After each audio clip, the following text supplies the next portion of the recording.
Hello, everyone. It's Clay Jenkinson with this podcast introduction to this week's program, How to Be a Chautauquan. I've done, I suppose, up to 15 Chautauqua characters over time. 6 or 7 of them are still in my basic repertoire. I've been doing some Oppenheimer performances and want to do more because of the sensational film of Oppenheimer that Christopher Nolan produced this summer. So how do you work one of these up? What do you do? And I want you to know that in our hour-long conversation, Steven Duchrow of DeKalb, Illinois, and we never once mentioned costume. I've made a number of Chautauqua rules over a lifetime of performing, and one of them is anyone who starts with the costume is going to be a terrible Chautauquan. The costume is the last and least part of it. The most important thing is to understand the character, to try to suss out the mystery, to see what their basic view of life is, to be true to their view of life. It's not always pretty. An immense amount of reading, primary work, biographies, and actual works written by these historical figures. And then secondary works, histories of that era, histories of American poetry in the case of Steve's work. All those things are really important reading, and so you can read 10, 15, 20, 30 books just to get the background to perform as Aaron Burr or Abigail Adams or Elizabeth Cady Stanton or W.E.B. Du Bois. Then you have to turn it into something, a piece of performance art, and that's a whole different business. And memorization, memorization is always hard. It gets harder as you grow older, but you have to memorize some of the literature. You can't paraphrase the Declaration of Independence. You can't paraphrase Meriwether Lewis's exaltation on leaving Fort Mandan and heading into the wilderness in April of 1805. If you were doing Thoreau, you can't paraphrase the greatest passages in Walden. You have to memorize them, and then you have to be able to deliver them on stage, which is a very intimidating sort of thing to do anyway, and you have to deliver them organically. It can't be just a series of set pieces with continuity between them. It has to unfold in some logical and organic way. The audience has to be able to follow what you're trying to create. Anyway, it's a really interesting conversation. I admire his work. He's a beautiful reader, actually reciter of the poems, and I hadn't really thought about Vachel Lindsay for a very long time. Now I will go back and read some of his poetry. He read a really extraordinary poem about buffalo, which is on my mind because of the great Ken Burns documentary on buffalo that's premiering on PBS on the 16th of October. I'm in it. I don't know how much I'm in it, but I'm in the 30-second teaser, and I'm told by people who were in the editing booth that I'm in it quite a bit. So I'm thrilled and honored and humbled and delighted. I always worry, like, what did I say? What did I get wrong? What will I cringe at? Your first desire is to be in it. Your second desire is to be in it in a way that makes sense and not to say anything terrible. Or something that would touch off controversy, as I once did in a Ken Burns film on Theodore Roosevelt by saying that he was a man who liked to kill things, which of course is 100% true. But the protectors of the flame don't like to think of their man Theodore Roosevelt in quite that way. So it's a wide-ranging conversation about the preparation of Chautauqua characters. I recommend it. And one thing we did not get to talk about, but which is important, is that it's a very different thing to talk about Thomas Jefferson or to be Thomas Jefferson. It's easy to talk about things with our 21st century sensibility and our own sense of judgment and so on. But once you're in the character, then you have to try to think, well, what would he or she say on that occasion? How would Jefferson explain his ownership of enslaved people? I know what I think about it as a historian and humanities scholar, but to be Jefferson, it's one thing to talk about Meriwether Lewis's mental fragility. It's quite another to be Meriwether Lewis, and I think that's the real purpose of Chautauqua is that it dramatizes that which we tend to look at from a kind of linear Apollonian, left-brained way, analytical way, evaluative way, when it's actually a history at its best is a encounter with the past by way of a rigorous imagination. And so that's one of the reasons I think that the Chautauqua Forum is a valuable one. It can go wrong, and man, have I seen it go wrong. But when it's good, it really can light up a conversation about the past. After the podcast ended, we have to stay within the clock. We talked a little bit more. He wanted to talk a little bit about my book, The Language of Cottonwoods, and we talked a little bit about Spirit of Place. And so I'm going to include that now as sort of extra content here. And I'll come back for just a minute after that. But I so much appreciate your listening. I hope you'll tell everyone you know. If you can help us out in any way, we have 5 or 6 big initiatives. Still need that ranch. Still need some gas cards, etc. But let's, first of all, let's listen to the conversation that occurred once the formal program on how to be a Chautauquan ended. Hey, that was terrific. I hope you liked it. Thank you. One thing I wanted to get in, and I wasn't trying to ingratiate myself to the host, was your love song and The Language of the Cottonwoods. Your love song to Dakotas is so powerful. And there's that section where you go back to your grandmother and grandfather's farm. And it's so powerful, and it's so moving, and it stands right up there in the pantheon of writing about place and why it's so critical and important. I wanted to say people need to read this. People need to read this book.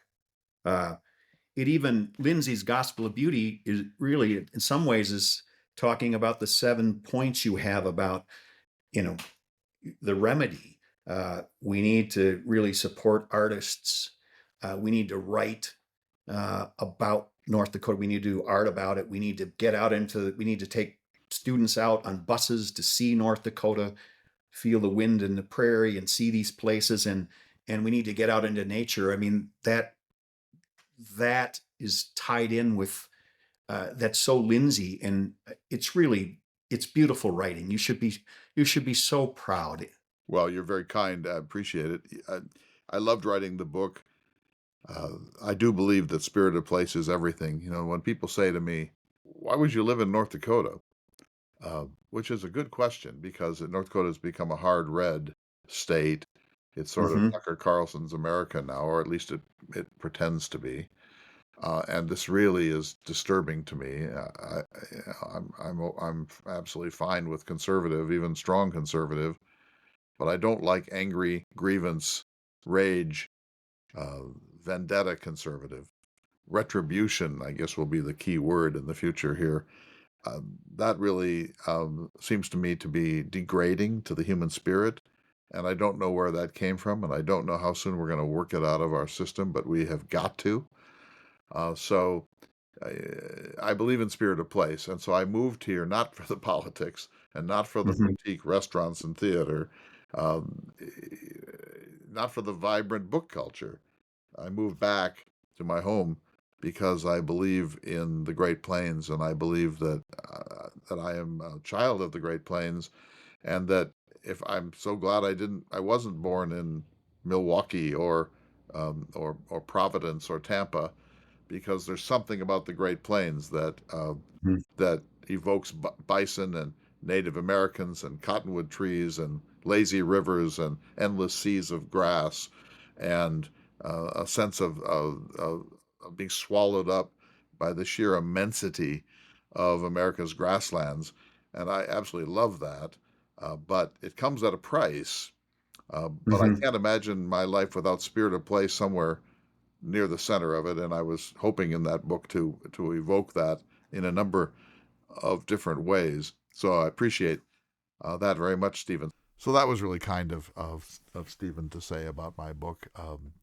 I've had several conversations in the past month of people that found the book speak to them, even though they do not live on the Great Plains, but somehow it gets close to the heart of rural America, the heartland, the way we're being abstracted and drawn away from land and spirit of place.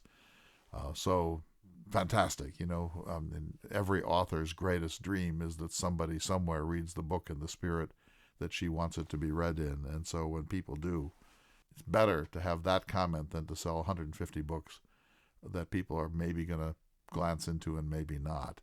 So that was a delight. And so thanks to Steven for bringing that up. This is a strange and wonderful time in my life. It's a new era. I'm in the last 3 innings of my life. Let's put it that way. And but things are cracking, and it's going to be an extraordinary few years. And I want you along for the ride. So let's go to the show. Thanks for listening.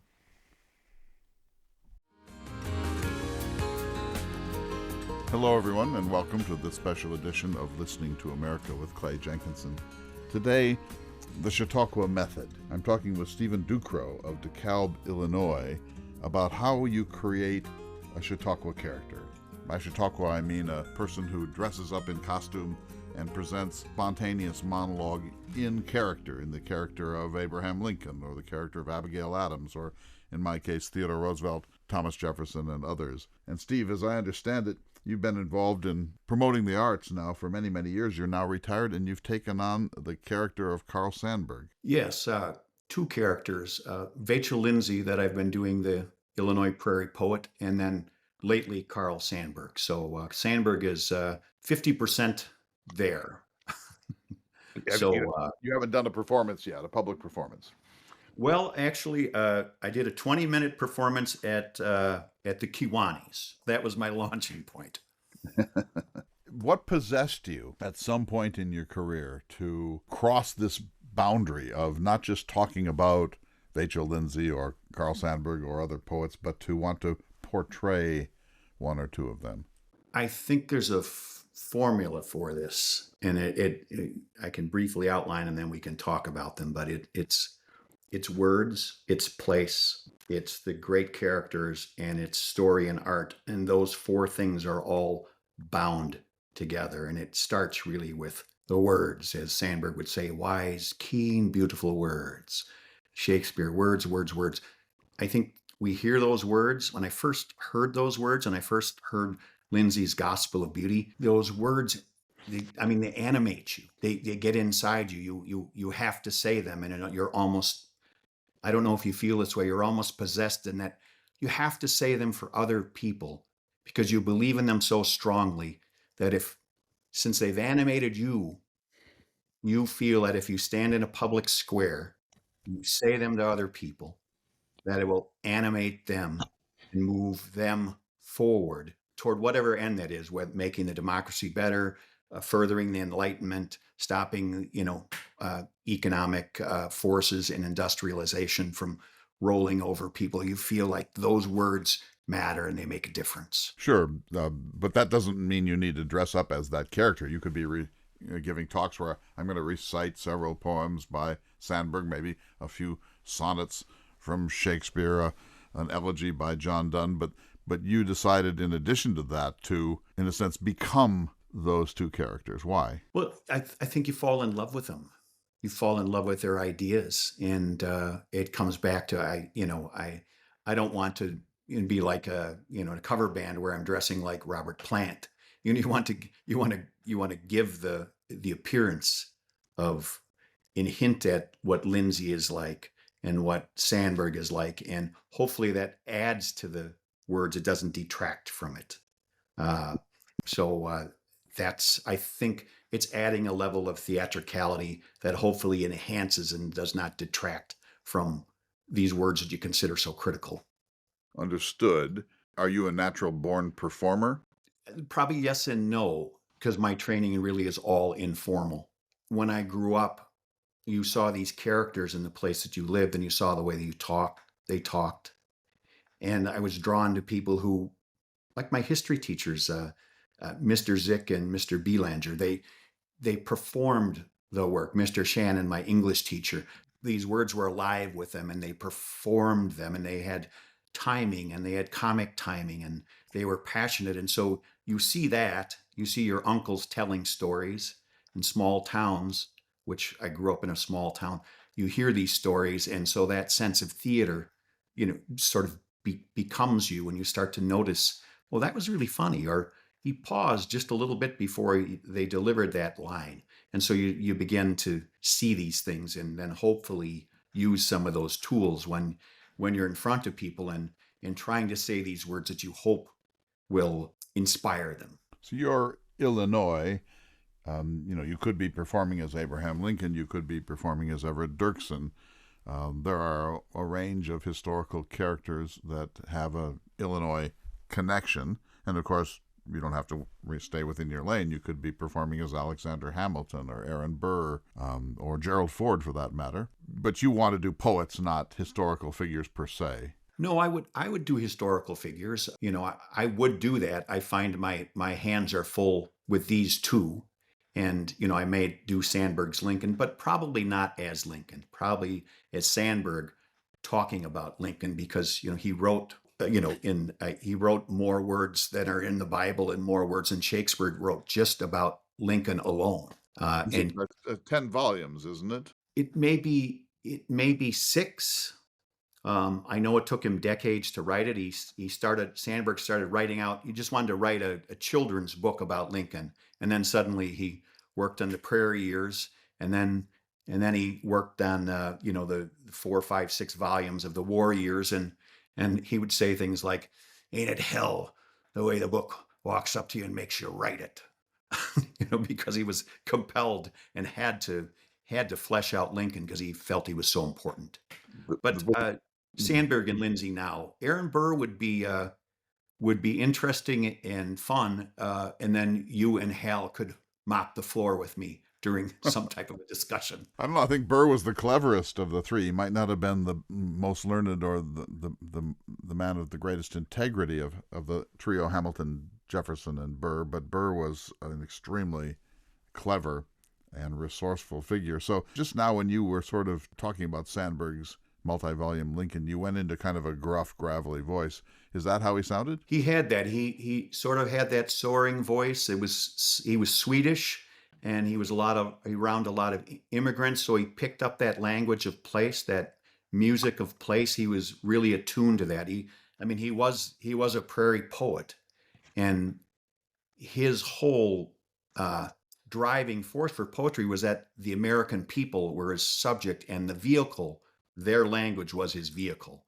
So he had that gruffness. He had a musicality about the way he talked, and he had that Swedish and somewhat Irish flair that was in his natural way of speaking.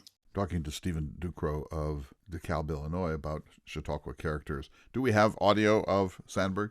Yes, there's audio and video, in that he was on, at some point his fame really grew. He was on the Ed Sullivan Show writing, speaking Lincoln. He was on another show where he was reciting a poem, and Gene Kelly was tap dancing around him. Wow.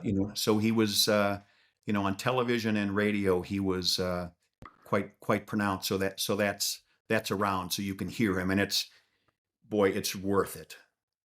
It's worth hearing him read. He is splendid and magnificent. So I'm fortunate in that we don't know what Thomas Jefferson sounded like, or most Meriwether Lewis or John Wesley Powell, most of the characters that I've done.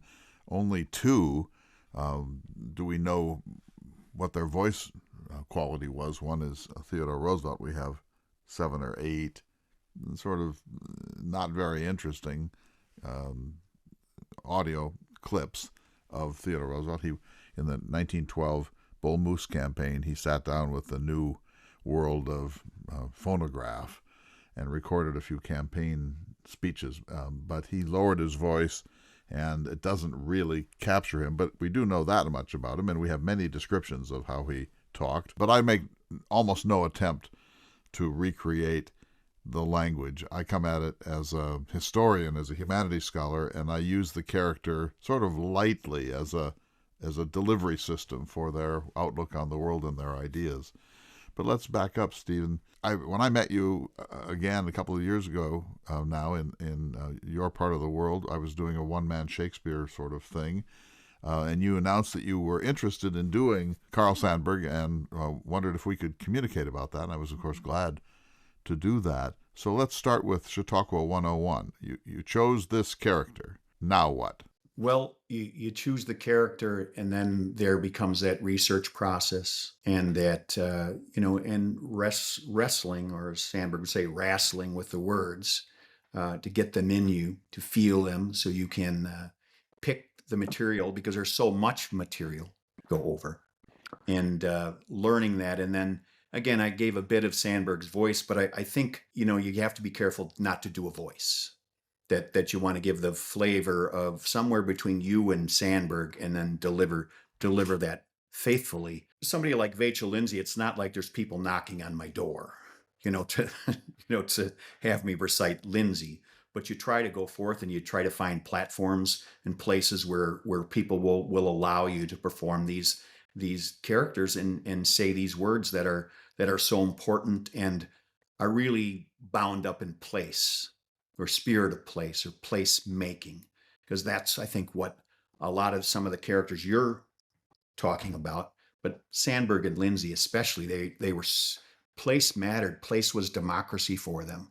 That's what you want to be able to do, is get people excited about the words and about place. At one time, Vachel Lindsay was a household name throughout the Midwest, at least, and beyond. He was one of America's most popular poets for a time. Now he's virtually forgotten, and I'm guessing the phone doesn't ring very often on that. Most Americans who've had a literature course at some point in their life would recognize the name of Carl Sandburg. They may not be able to do much, but whenever I go to Chicago, I automatically find myself saying, "Chicago, Hog Butcher of the world, toolmaker, stacker of wheat." You can't help it. It's his most recognizable single poem, because it's such an enormously insightful and beautiful evocation of Chicago at a certain point in its history. It was a central place on the railroads. It was one of the nation's great stockyards. It was a vibrant, kind of frontier, rough western city, in contrast to, say, Boston, Philadelphia, and New York. And Carl Sandburg nailed it. But we have to take a break here in a minute. But you said research and then went straight on. You made it sound like that's a simple thing. What do you have to do? No, it's not. It did not. That is not that's a lifelong pursuit, really. And sometimes it's a lifelong pursuit just to go back and remember what you forgot about the character and the date and when it happened. No, that's jumping into the ocean and immersing yourself in it for a long period of time. So, Stephen, we need to take a short break. When we come back, I want you to talk more about this research process in preparing a Chautauqua character. This is Listening to America with Clay Jenkinson. We'll be back in just a moment.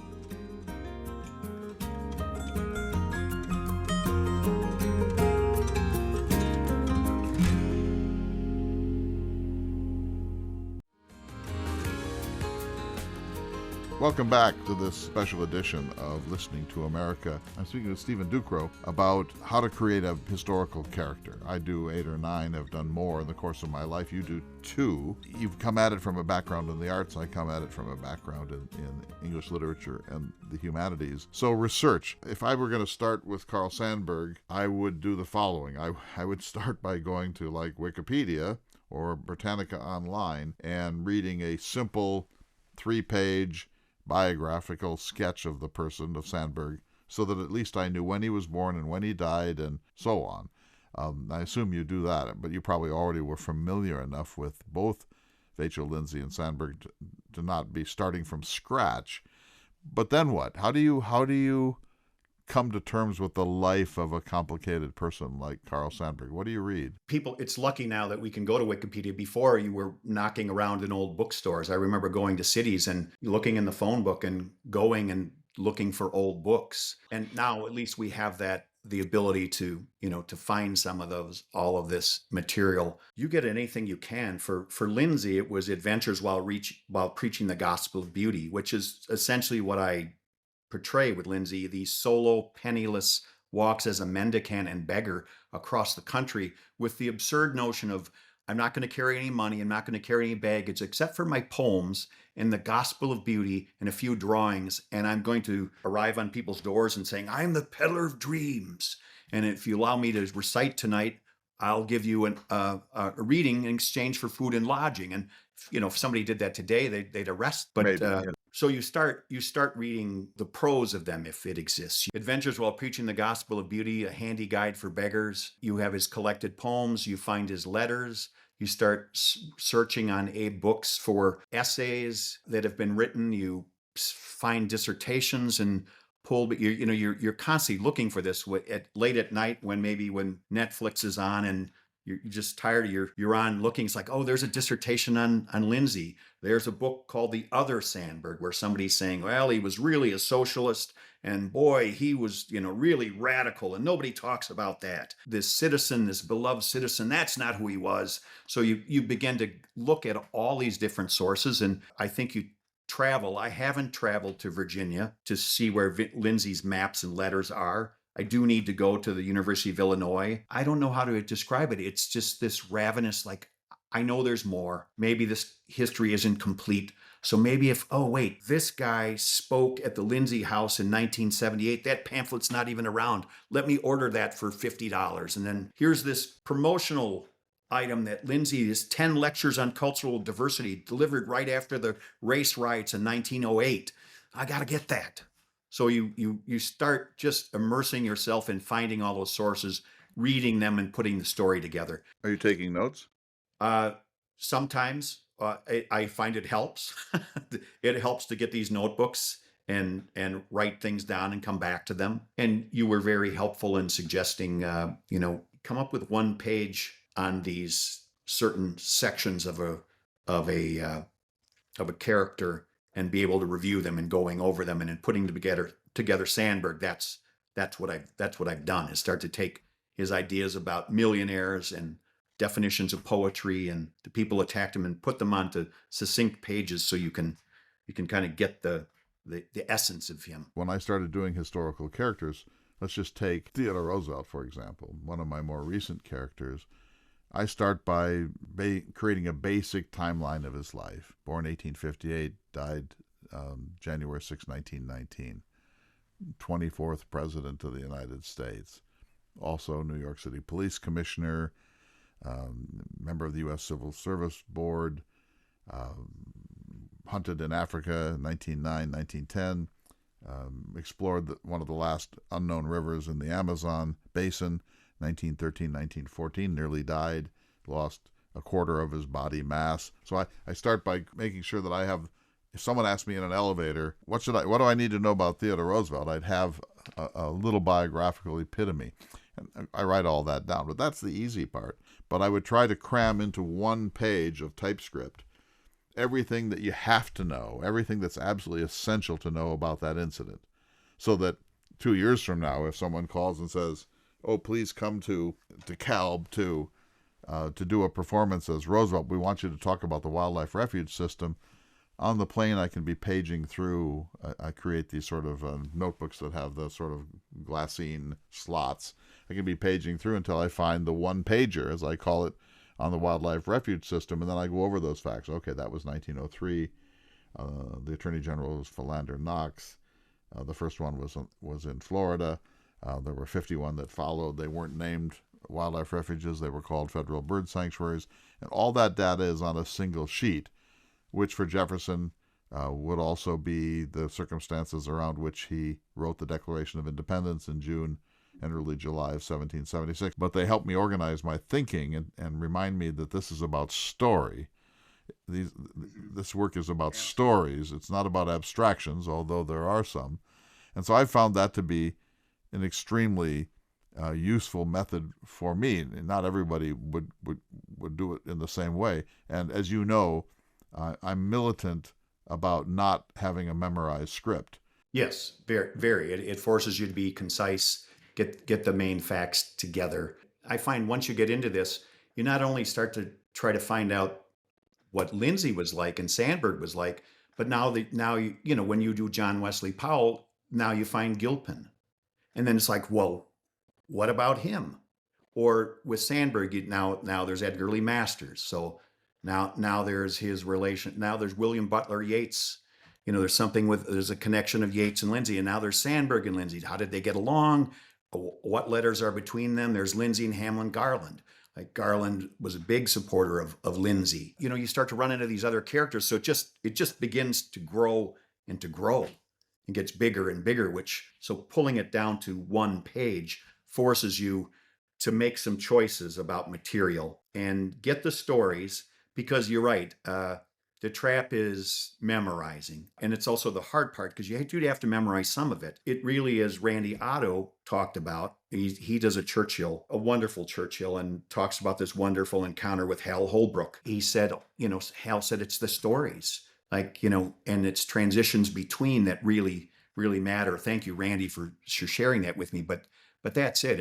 It is story, because all art is story. Randy Otto as Winston Churchill. There are a bunch of Churchills around. I haven't seen Randy's performance. I would like to. There are lots of Lincolns. There are a number of Jeffersons. There are plenty of Hamiltons now. Lots of Abigail Adams, Emily Dickinsons. You know, they sort of cluster in a certain set of characters that are household names. So I wouldn't take on a character like Vachel Lindsay today because the phone's not going to ring. Now, maybe it will ring a little bit more in Illinois than it would on the Great Plains, but one of the first characters I ever did was Hamlin Garland. I love him. He wrote one of the best autobiographies ever, Son of the Middle Border. His most famous book was Main Traveled Roads. He was a lover of the agrarian, was a big figure in the sort of era of Theodore Roosevelt, but he's utterly forgotten today, even on the Great Plains. I try to get people to read Son of the Middle Border. They just glare off into the distance. You need to choose somebody that people are going to be interested in. Back to method. So you've done all this reading. How many books would you say you have to read to become Carl Sandburg? 10, 15. I suppose somebody could do it in 5. They could read Penelope Niven's biography of Sandburg and find it, but I don't think so. You got to read the letters. You got to read the biographies. You got to fight. And again, I'm just going through this very methodical approach to method. If you choose a historical character like Aaron Burr, if you look him up in Bartlett's quotations, there are almost no memorable Aaron Burr lines. So you can just paraphrase your way through Burr. Quote him if you can, but only if it's worth it. Only if it's so interesting that you couldn't paraphrase it. So that's true of some characters. If you do Lincoln, you know, you better be able to quote from the Gettysburg Address, yes, and the Second Inaugural Address and the letter to the mother of the fallen, because otherwise you're not going to be adequate. If you choose a literary character, as you have done twice now, they have a huge body of poems and other writings, and you have to be able to not only memorize them, but master them so that you can perform them on stage. How many poems of Sandburg do you think you've memorized? Right now, about 20. About 20. Right now, about 20, and it's probably 25, and I would say there's probably another 15 that are, what would I say, 15 sixteenths in the bag. You know, it doesn't help you to drop a line on a poem, especially an important line. It's like, no, you got to work a little harder on that one. So I would say, you know, I think by the time I get done, it'll be 50. It could be more. Some of them are short, like Physog or Primer Lesson or Losses. They're, you know, short poems. And then there's more challenging ones like Chicago, which is a great poem, but, you know, there's a rhythm and an energy you need to bring to it. And it takes a while to learn and keep it fresh. Don't you think? Sometimes you've done your work, your memorization work on some things, and then you don't do it for a while. And then it's like, oh, and I faster to learn it again, but you still have to stay on it. I'll be on a plane and I'll be saying, all the world's a stage, all the men and women are the players. I'm just kind of mumbling to make sure I've got the language, and then there's a performative aspect that happens when you're in front of an audience. How many Vachel Lindsay poems do you think you've memorized? If you would ask me 4 years ago, I probably could have said 40. And at one point, the Santa Fe Trail, I mean, is a very long poem. And at one point in my life, I had it all. Not now. You just can't stay on top of that much, that much Lindsay. There's a lot of it. So give us, if you can, a short Vachel Lindsay poem. The flower-fed buffaloes of the spring, in days of long ago, ranged where the locomotives sing, and the prairie flowers lie low. The tossing, blooming, perfumed grass was swept away by the wheat. Wheels and wheels and wheels spin by in the spring that is still sweet. But the flower-fed buffaloes of the spring left us long ago. They gore no more, they bellow no more, they trundle around the hills no more. With the Blackfeet lying low, with the Pawnee lying low, lying low, lying low. What an amazing moment of synchronicity this is. We're recording this on the last days of August 2023. I'm about to go to Greece with a cultural tour that I'm leading, Homeric Greece. When I come back on October 16th, Ken Burns' 2-part documentary on the buffalo will be aired on PBS. I'm in it. I don't know how much I'm in it, but I've seen at least I'm in the 30-second teaser that's being used on public television around the country, and I'm told by people from the inside that I'm in it quite a bit. And I put together a bibliography for books on buffalo last night and about to post on my website. And I've been scouring my library, which is a mess, but I've been scouring it for books on buffalo. So here you are. I asked you to recite a poem. You could have recited one on ghosts in a cemetery or the lost love of a maiden who died young. Instead, you did this poem about buffalo, which really speaks to me. And so now I will go get that poem. And that's how it works, I think, Stephen. When I was in college at the University of Minnesota, I had a professor named Arthur Geffen. He now lives in greater Chicago. He's been retired for a long time. He was quite a character, and he taught American literature. And one day in class, out of the blue, this was like a class in Melville, I think, or Whitman, he recited a sonnet by William Wordsworth that in a sense, it changed my life.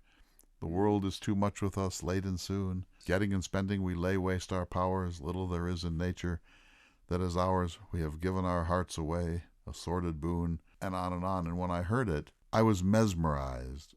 If he had read it, I would have been less so. That he recited it, deepened it by magnitudes. And I love the theme of the poem, which is that sort of the scientific revolution and the Enlightenment have basically squeezed the spiritual music out of the world and turned it into mere commodity. And Wordsworth says at the end, "Great God, I'd rather be a pagan suckled in a creed outworn." That he'd like to jump over the whole Christian dispensation back into the pagan world and hear old Triton blow his wreathed horn. And so that changed my life. I memorized that poem almost immediately. I recite it when it's appropriate, a few times per year. I think that's how it works. And so you've made this poem on the buffalo come to life for me. And I assume that if you're giving a performance in Aurora or DeKalb or Peoria, that somebody in that audience is going to hear something they never heard before and couldn't have had the same appreciation for if they saw it on a written page in a high school or college textbook. So that's the magic of oral traditions, and of course we've lost them. And frankly, most poets that I have ever heard in my life are terrible readers of their own poetry. I can't believe how poor readers they, generally speaking, are of their own work. You really gave that some drama. How and why? Do you know that that's how Lindsay would have done it? Well, there's a few recordings of Lindsay, and he revolutionized. I mean, he was the godfather of spoken word. He was the first beat poet when he went out on the road in these solo walks. But they talk about Lindsay mesmerizing audiences. He shocked people with his volume and his theatrics, and maybe sometimes he was over the top.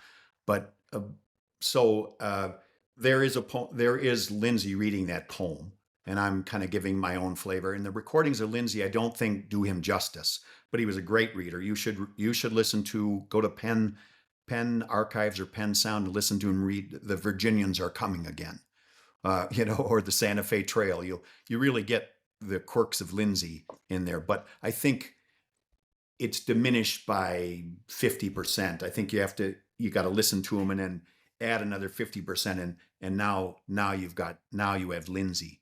So, but it comes back to those words get in you. You say them over and over again. I mean, it's you walk around with a book in your hand till you know them, and you say them out loud in your home. And if people are looking in the windows, they're like, "Go."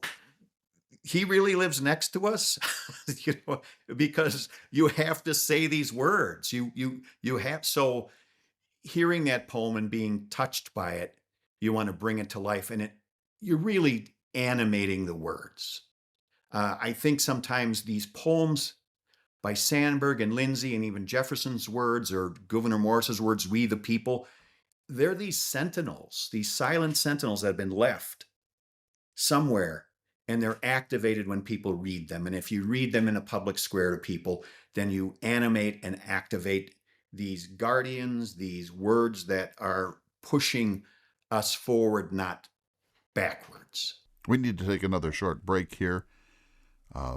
This is a fascinating conversation about how the Chautauqua method works. I'm talking to Steven Duchrow of DeKalb, Illinois, who portrays the now forgotten poet Vachel Lindsay, but that was quite a poem, and the somewhat better known poet Carl Sandburg, also one of the great biographers of the 16th President Abraham Lincoln. We'll be back in just a moment. This is Listening to America.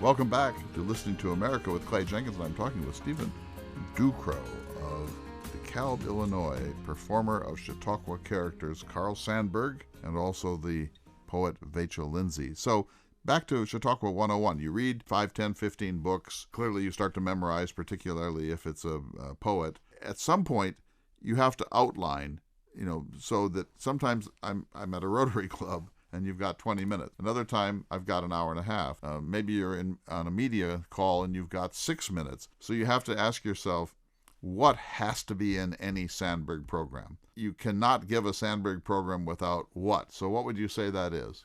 Well, Chicago, you definitely have to read that. Since we were talking about the buffalo in the Ken Burns film, there are at least a couple of short Sandburg poems that, if you're going to talk about the buffalo and place and the role of Native Americans and the removal of the buffaloes, these are poems that you have to read, because I think they capture the spirit and the darkness, the beauty in the darkness that are all wound up in that whole process. So here's a bit more serendipity. You've got a couple of Sandburg buffalo poems. Give us one. Buffalo Dusk. The buffalo are gone, and those who saw the buffaloes are gone. Those who saw the buffaloes by the thousands.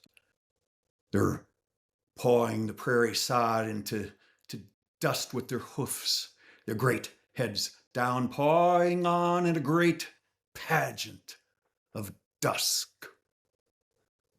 Those who saw the buffaloes are gone, and the buffaloes are gone. Wonderful, wonderful poem. And there's one about a coin, about the buffalo nickel. Yeah, he writes, it's called A Coin, and you can imagine someone holding up the buffalo nickel, which has the black diamond buffalo on one side, and it has a composite of, I think it's two moons and iron tail of three chiefs that James Earl Fraser did.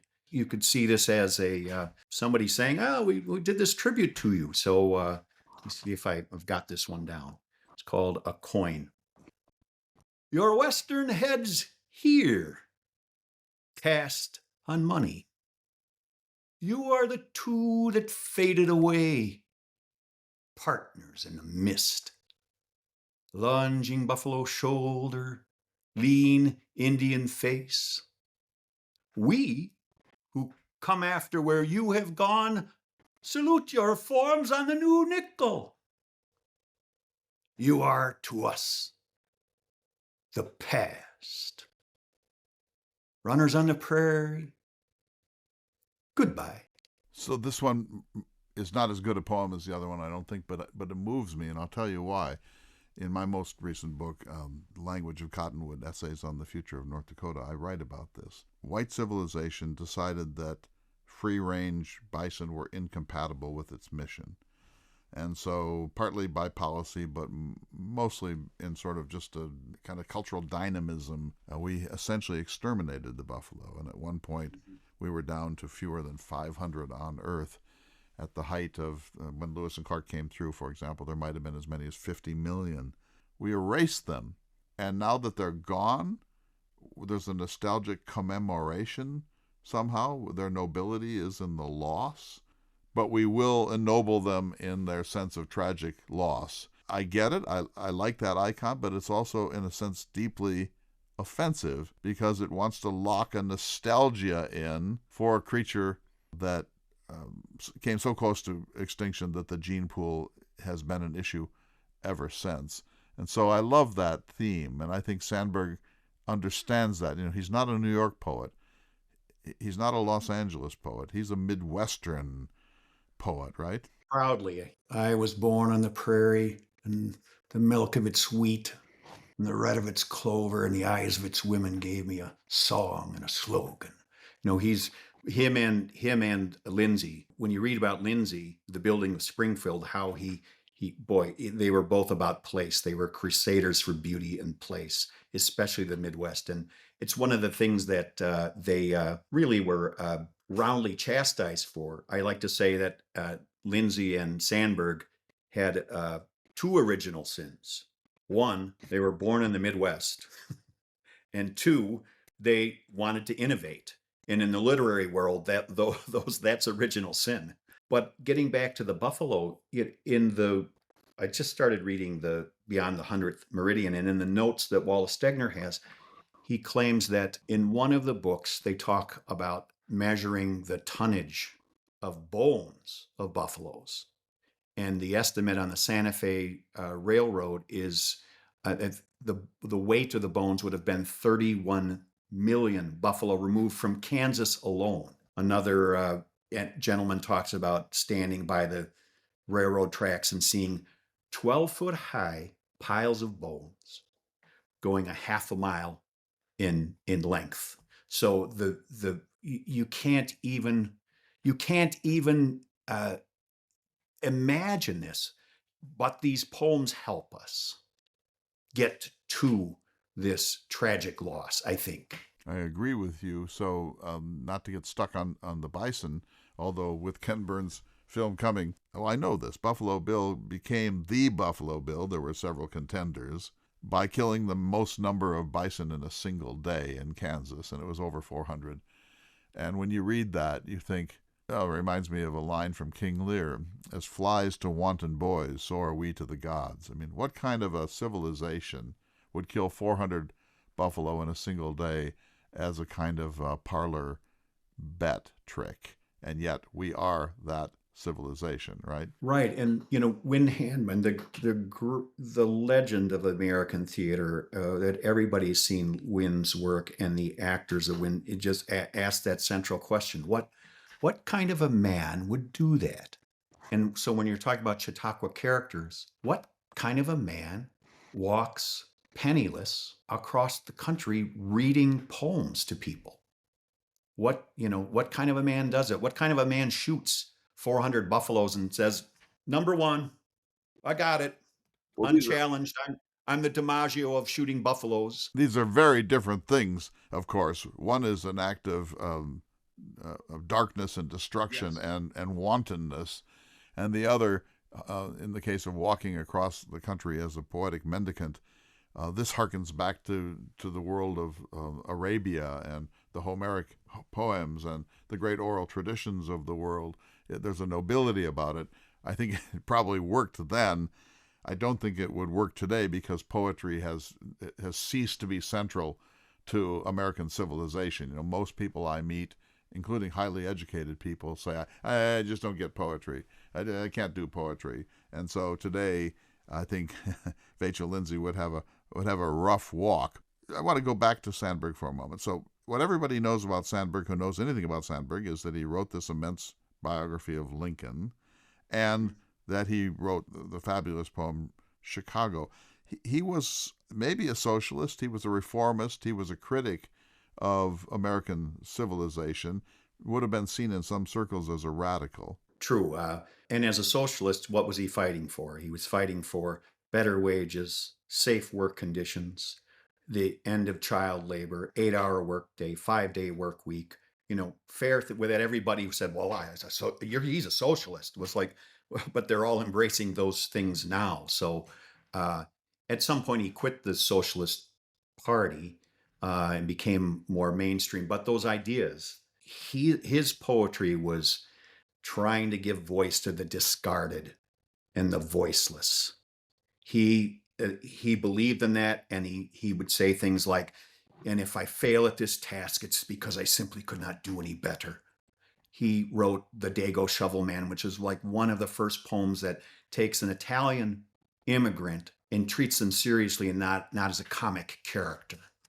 So yeah, Sandburg was invested in taking the common man. He said, to write about the lowly, you need to know the lowly. I knew the lowly. I think you told me when we were preparing for this program that you've given one performance of Sandburg to the Kiwanis Club.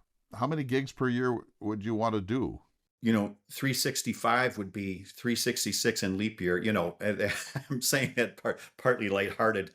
I would like to do 50, 75. I'd be satisfied with 25, but I'd like, just because the words need to be heard. I'd be satisfied with that. How many do you expect? I don't expect I'm that, but guessing I'd you're be not going to satisfied. get 50 per year.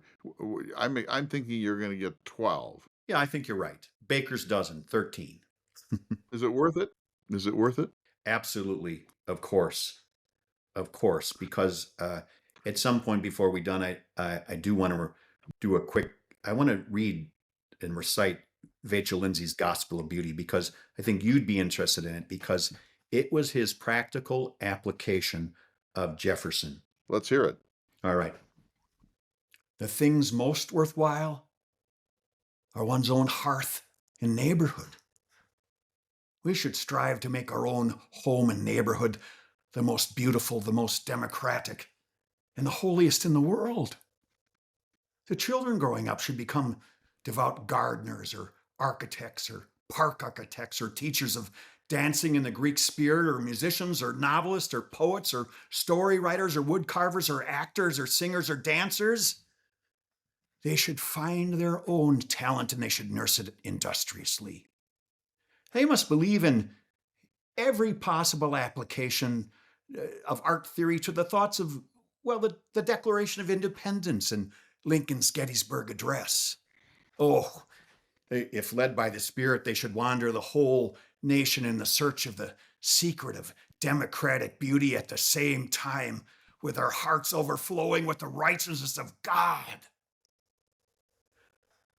But then they should come home, and they should come back to their own hearth and neighborhood, and they should gather a little circle of their own sort of workers about themselves and strive to make the home and the neighborhood more beautiful and more democratic and more holy with their special art. Gospel of Beauty by Vachel Lindsay. I'm speaking with Steven Duchrow of Illinois about the Chautauqua method and his own preparation now to do Carl Sandburg. So let's say you have an hour-long Sandburg performance in Peoria. What percentage of the performance will be recitation of Sandburg poems? I think there'll probably be a dozen poems, but they'll be wound into a story. He'll start with saying, I'll probably die propped up in bed trying to write a poem about America. And then he'll move through talking about poetry and his journey and how hard it was and how Chicago was first published and the shocking, harsh language at the time. And then he'll lead people on through Halstead Streetcar and a poem about a prostitute, a poem about the Dago Shovel Man, poem about the Muckers, and then he'll go into story, and he might start talking about millionaires who laugh are rare. And he'll talk about Woolworth, and he'll talk about Bill Wrigley and Marshall Field, and then he'll morph into things about hell, where he said,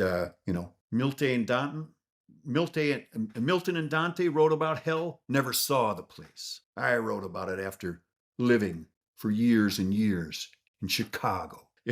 And then there'll be, a short meditations, some poems on, some of his stories, but it'll be probably a mix of 60% story, 70% story, and the poems will be in there to help illustrate some of his points. Will you take questions? Absolutely. The character interview, as Win Hanman talks about, the character interview that you throw yourself open to, God bless you for just standing in front of people and taking any question you can and having to be able to recall all that. I think is amazing. And you're doing it on 8 characters. I'm doing it on 2. If you had to do a third character, who would it be? It might be Burr. I don't think I could do. You've piqued my interest on Eric Severide. He would be fascinating, I think. I know there's others. I just can't think of them. Of course. I wish you luck with Eric Severide. He was once one of the central figures of American media life, now mostly forgotten. He's from Velva, North Dakota. He's our favorite son. He's one of my heroes, and I try to shape my own life as a public commentator on his capacity for fairness, open-mindedness, erudition, and clear commentary. But we can't finish this conversation without Chicago, so let her rip. Let's hear Carl Sandburg's, in my opinion, most popular and probably greatest poem, Chicago. Chicago. Hog butcher for the world, tool maker, stacker of wheat, player with railroads and freight handler to the nation. Stormy, husky, brawling, city of the big shoulders. They tell me you are wicked. My reply is, yes, I have seen the painted women under the gas lamps luring the farm boys. And they tell me you are crooked. And my answer is yes, I have seen the gunman kill and go free to kill again. And they tell me that you are brutal. And my reply is, on the faces of women and children, I have seen the marks of wanton hunger. And having answered so, I turn to those once more who sneer at this, my city, and I give them back the sneer. And I say, come, show me another city with lifted head, singing so proud to be alive, so coarse, so strong, so cunning. Here's a tall, flinging magnetic curses amid the toil of piling job on job. Oh, here's a tall, bold slugger set vivid against the little, soft cities. Fierce as a dog with tongue lapping for action, cunning as a savage, pitted against the wilderness. Bare-headed, shoveling, wrecking, planning, breaking, rebuilding under the smoke, dust all over his mouth, laughing with white teeth under the terrible burden of destiny, laughing, well, as a young man laughs, laughing even as an ignorant fighter laughs who's never lost a battle, bragging and laughing that under his wrist is the pulse, and under his ribs is the heart of the people, laughing, laughing the stormy, husky, brawling laughter of youth.